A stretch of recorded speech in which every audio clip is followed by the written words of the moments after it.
நான் கூட சொல்றேன், நீங்களாம் நினைக்கலாம் எவ்வளவு ஸ்வீட் மதர்னு.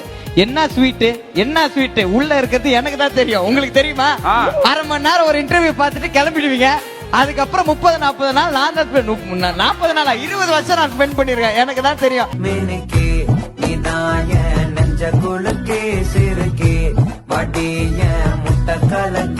இந்த மாதிரி ஒரு வாழ்க்கையை நான் வாழ்றதுல எனக்கு ரொம்ப பெருமை.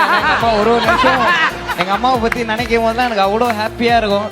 இப்படி நம்ம இவ்வளவு லக்கியா நம்ம பிறந்துட்டோமே, இவ்வளவு லக்கியா பிறந்ததுக்கு நம்ம கடவுளுக்கு வந்து எப்பவுமே நன்றி சொல்லணும். நான் எப்பவுமே அதுக்கு பிரேயர் பண்ணி எப்படியாவது இவங்க கிட்ட இருந்து கொஞ்சம் வருஷம் நான் வந்து ஹாஸ்டல் மாதிரி எங்க தள்ளி இருக்கணும்னு கூட நான் நிறைய நாள் பிரேயர் பண்ணிருக்கேன் நான். ஏன்னா என்னன்னா இந்த மாதிரி ஏதாவது ஒண்ணு பண்ணுவாங்க. ஒரு சின்ன பையனை வந்து 23 வாயில வரலன்னு சின்ன வயசுல ரூம்ல கதற அடிச்ச அம்மா தான் இவங்க. இவங்க இவ்வளவு ஆமா 23 இல்ல, இங்க ஒரு இது என்னோட செக்மெண்ட். இந்த மாதிரி ஒரு டிசிப்ளினே இல்லாம 30 சொன்னா. ஆமா 13க்கும் 30க்கும் என்னங்க தப்பு?